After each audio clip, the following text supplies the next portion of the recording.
दोस्तों, आपका हमारे YouTube चैनल एरोडॉट आराध्या क्लासेस में स्वागत है। आज हम विज्ञान का 10वीं क्लास का अध्याय 8 चैप्टर 8 के बारे में हम जानेंगे, जो कि जीव जनन कैसे करते हैं उसके बारे में है। अब हम देखते हैं जनन। जनन क्या है, तो जनन के बारे में अब बात करते हैं। जनन क्या है? जनन वह प्रक्रिया है जिसमें सजीव अपने जैसे जीव उत्पन्न करते हैं। और यह प्रक्रिया क्यों जरूरी है? क्योंकि पृथ्वी पर सजीव की निरंतरता को बनाए रखने के लिए इस प्रक्रिया का होना जरूरी है। तो जनन जनन वह प्रक्रिया है जिसमें सजीव अपने जैसे जीव को जन्म देते हैं या उत्पन्न करते हैं। तो यह क्या आवश्यक है? पृथ्वी पर अपनी निरंतरता को बनाए रखने के लिए इसे किया जाता है। तो अब हम देखते हैं प्रजनन। प्रजनन दो प्रकार के होते हैं। जो पहला प्रजनन होता है वो होता है अलैंगिक,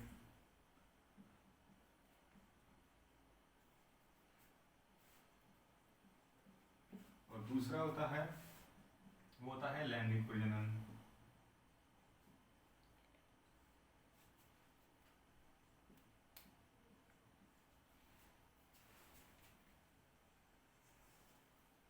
जो अलैंगिक प्रजनन होता है, तो लैंगिक प्रजनन होता है, इसकी जो विशेषताएं होती हैं उनके बारे में बात करते हैं। तो इसमें क्या होता है? एकल जीव नए जीव उत्पन्न करते हैं, और इसमें दो जीव मिलकर एक जीव उत्पन्न करते हैं। इसमें केवल एक ही जीव की आवश्यकता होती है जो कि अपना जैसा नया जीव बना लेता है, लेकिन इसमें दो अलग अलग प्रकार के जीवों की, जैसे कि नर और मादा। तो इसमें देखते हैं, एकल जीव अपने जैसा नया जीव उत्पन्न करता है, और इसमें क्या है?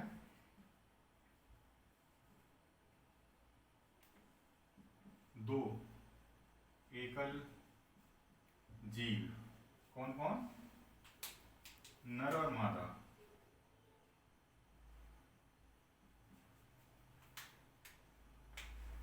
एक नया जीव उत्पन्न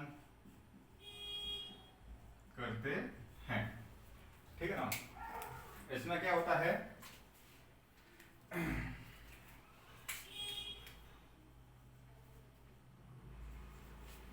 इसमें युग्मक का निर्माण नहीं होता है। किसका? युग्मक।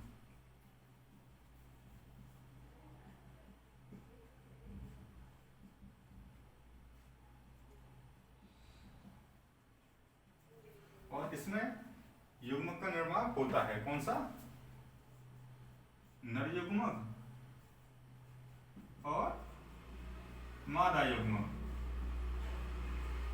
का निर्माण होता है।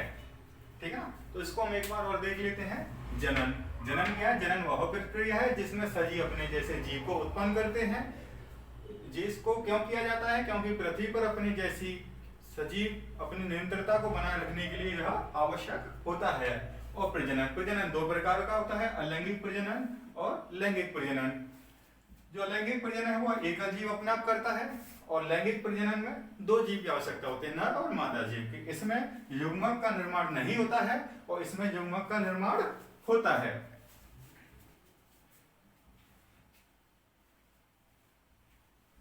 अब हम देखेंगे विखंडन।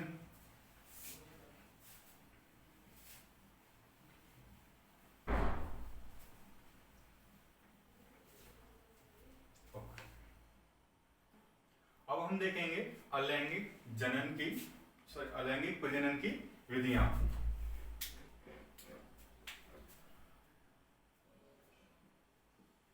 अलैंगिक प्रजनन की विधियां।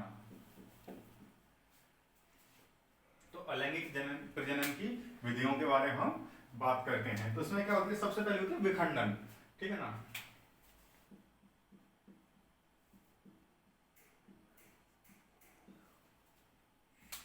तो हम विखंडन के बारे में देखते हैं, विखंडन क्या है। तो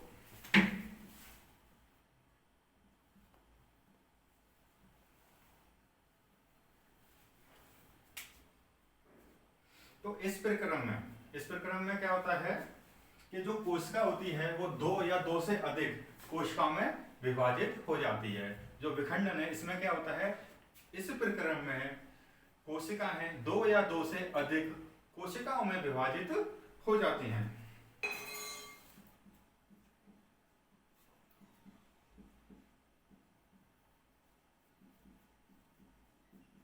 कोशिका दो या दो से अधिक कोशिकाओं में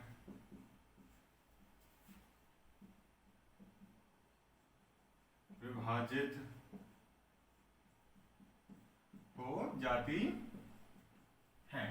यह क्या है, विखंडन क्या है, जिसमें जो कोशिका होती है वो एक या एक से अधिक कोशिकाओं में विभाजित हो जाती है। अब देखेंगे हम द्रुविखंडन के बारे में।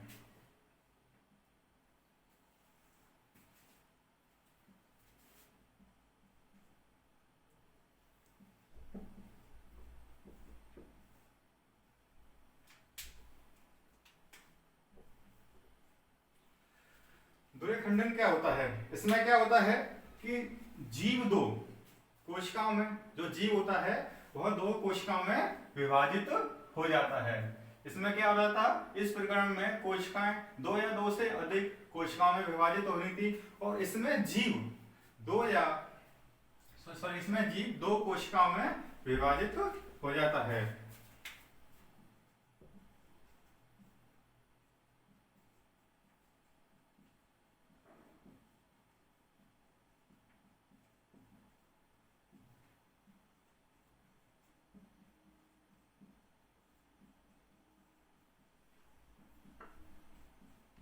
इसमें क्या हो रहा है, जो जीव है वो दो कोशिकाओं में विभाजित हो जाता है।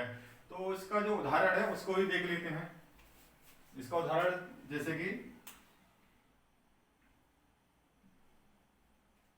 उदाहरण क्या है इसका, अमीबा।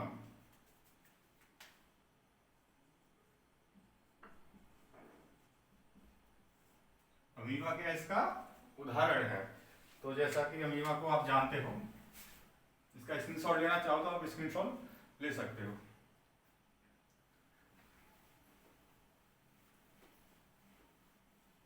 तो अमीबा को हम देखते हैं। अमीबा का जो दो कोशिकाओं में विभाजित हो रहा है वो विभाजित कैसे होता है। तो ये अमीबा है।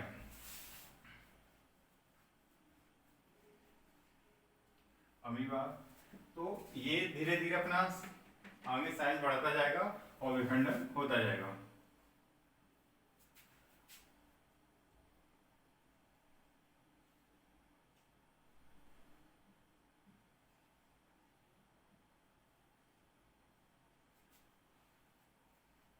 इसको नीचे ले लेते हैं, ये सामने या नीचे, ठीक है। तो जो ये है दो भागों में विभाजित हो जाएगा।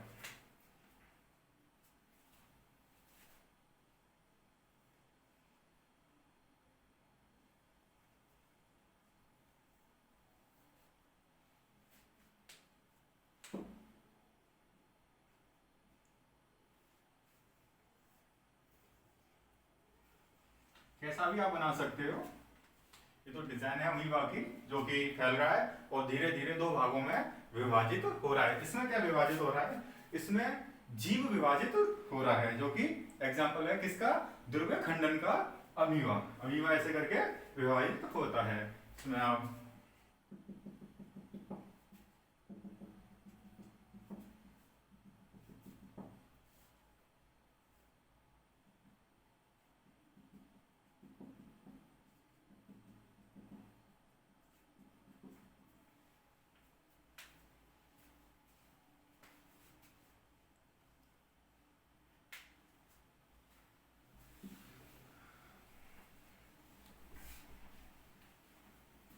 देखते हैं हम बहुखंडन। अभी देखा था हमने विखंडन और द्विखंडन। अब देखते हैं हम बहुविखंडन, सॉरी बहुखंडन के बारे में हम बात करते हैं। बहुखंडन,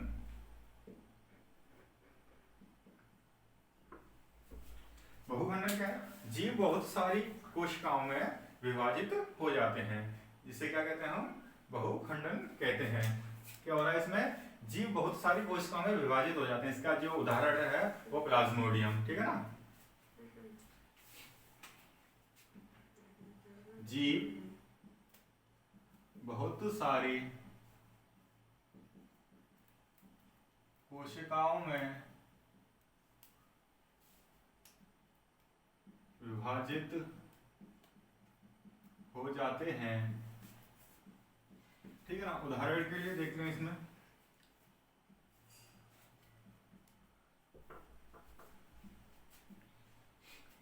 प्लाज्मोडियम, इसका जो एग्जाम्पल है वो प्लाज्मोडियम है। देखेंगे हम नर जनन तंत्र के बारे में, ठीक है ना। नर जनन तंत्र, जो नर जनन तंत्र है वो क्या है? तो नर जनन तंत्र क्या होता है? इसके कई भाग हैं, तो एक एक भाग को देखते हैं।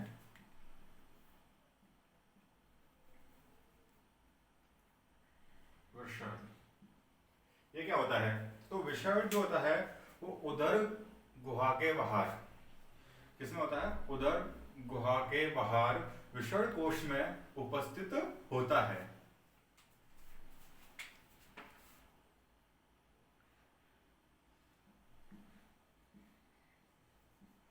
उदर गुहा के बाहर विषण कोश में उपस्थित होता है। ये क्या करता है? ये तापमान को रेगुलेट करता है। तो विषण कोश तापमान को तुलनात्मक करता है। ये क्या करता है?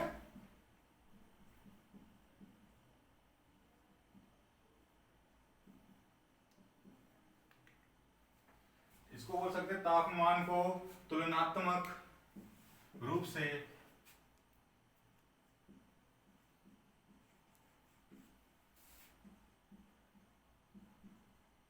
क्या कराएगा?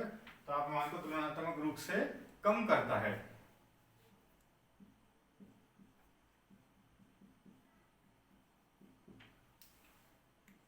है ना। और जो शुक्राणु बनाने का कार्य करता है, क्या करता है? शुक्राणु बनाने के लिए आवश्यक होता है। कौन शुक्राणु बनाने के लिए आवश्यक होता है? विषण। जेबी हेडिंग इसमें लिख देते हैं, एक पॉइंट डालिए, यह शुक्राणु बनाने के लिए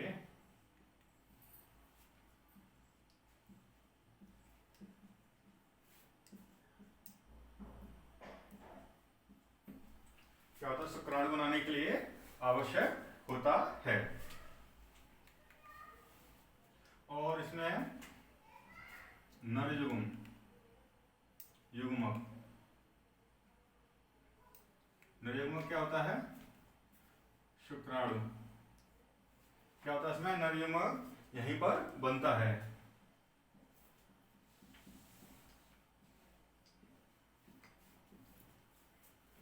जो उसमें नरयुग्मक होता है वो यहीं पर बनता है। तो जो विषण ग्रंथि होती है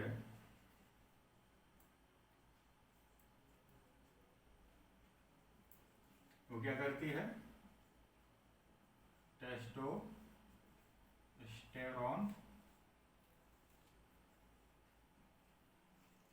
हार्मोन का निर्माण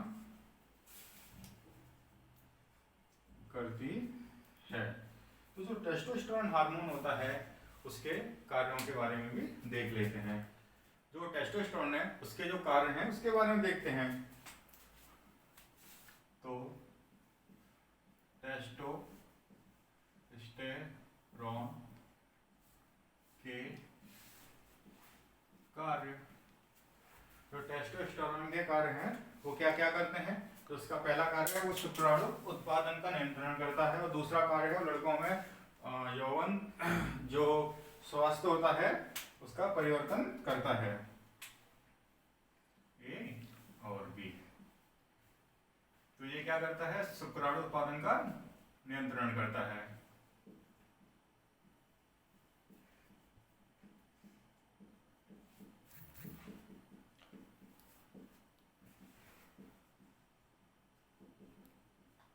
क्या कर रहा है, शुक्राणु उत्पादन का नियंत्रण कर रहा है। और दूसरा क्या काम है इसका, लड़कों में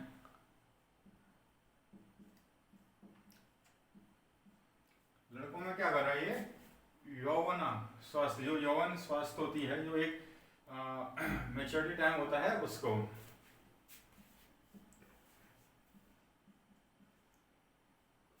यौवन अवस्था बोल लो या इससे आप यौवन स्वास्थ्य बोल सकते हो,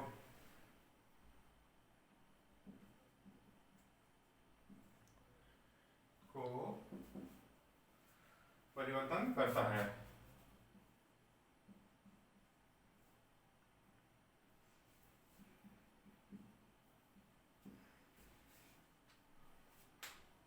किसको कर रहा है, यौवन स्वास्थ्य को परिवर्तन करता है।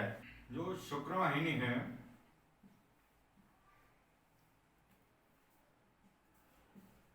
ये क्या करती है, जो शुक्रवाहिनी है ये शुक्राणुओं को वृषण से शिशन तक पहुंचाती है। तो ये शुक्राणुओं को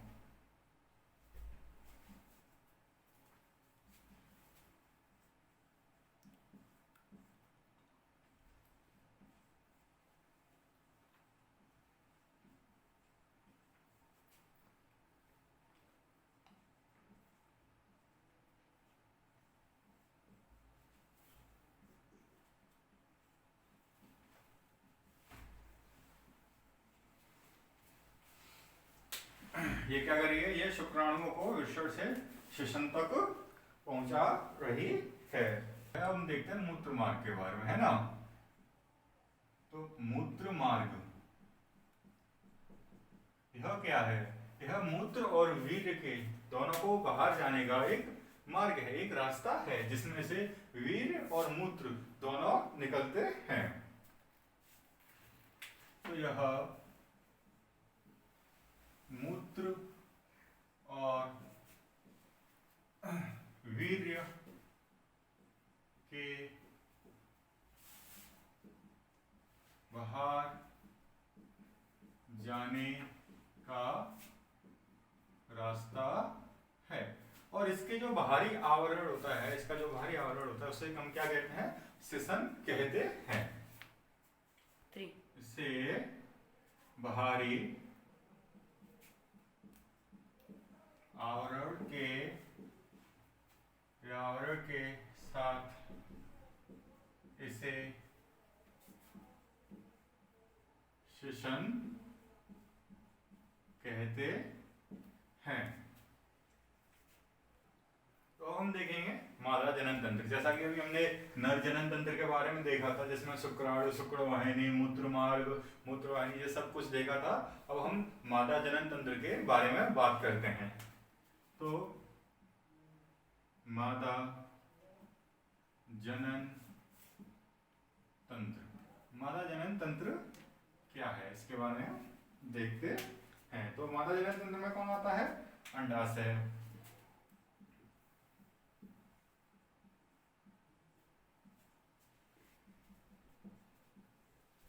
मादा जनन तंत्र में अंडाशय आता है। अंडाशय क्या करता है, तो मादा युग्मक, क्या, मादा युग्मक अथवा या तथा, तो मादा युग्मक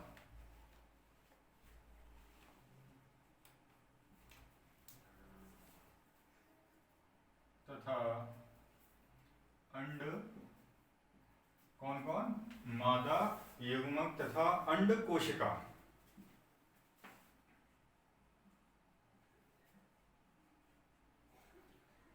मादा युग्मक तथा अंड कोशिका का निर्माण अंडाशय में होता है। कहां पर होता है? अंडाशय में। किसका? मादा युग्म तथा अंड कोशिका का निर्माण कहां होता है? का निर्माण अंडाशय में होता है। उसमें क्या होता है कि एक लड़की होती है, जो छोटी लड़की है, ठीक है ना, छोटी लड़की से बात करते हैं इसमें। तो लड़की के जन्म के समय, जो लड़की का जन्म होता है, उस स्थिति की बात कर रहे हैं। लड़की के जन्म के समय, लड़की के जो जन्म के समय है, अंड कोशिकाएं, जो कि अंड कोशिकाएं होती हैं,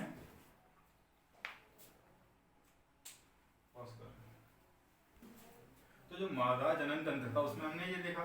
तो उसमें क्या होता है कि इसकी कुछ विशेषता उसके बारे में देखते हैं। जैसे ए विशेषता इसकी कि लड़की के जन्म के समय, क्या कि लड़की के जन्म के समय ही अंडाशय में हजारों उत्प्रेरित अंड होते हैं। अंडाशय में हजारों उत्प्रेरित अंड होते हैं। तो लड़की के जन्म के समय ही, जन्म के समय ही, अब किसमें? अंडाशय में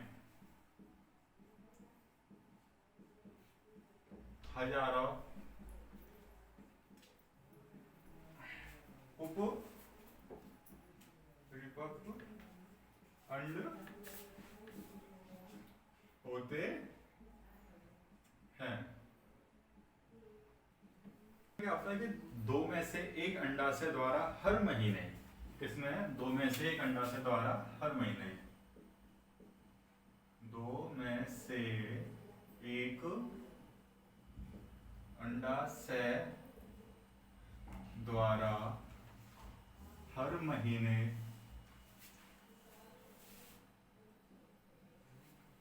दो में से एक अंडाशय द्वारा हर महीने क्या होता है? एक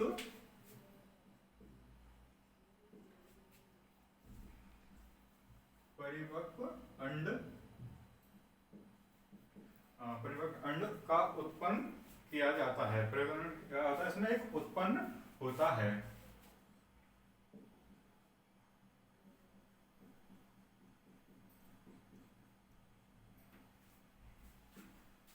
और अंडाशय में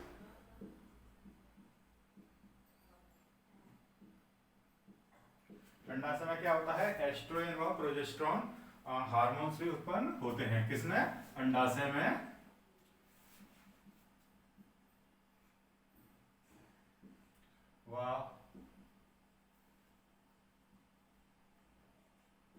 ये दो हार्मोन्स हैं, ये किसमें उत्पन्न हो रहे हैं? अंडाशय में उत्पन्न होते हैं।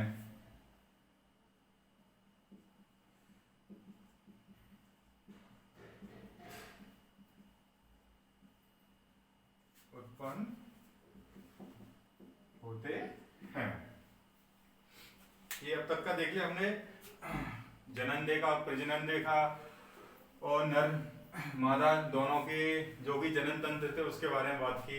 और हम अगली वीडियो में आपको हाइड्रा और भी चीज है उनके बारे में बताएंगे। और जैसे कि फ्लावर जो प्लांट है वो कैसे करते हैं, पेड़ पौधे कैसे करते हैं, हाइड्रा वगैरह मुकुल के बारे में, सबके बारे में आपको अगली वीडियो में बताएंगे।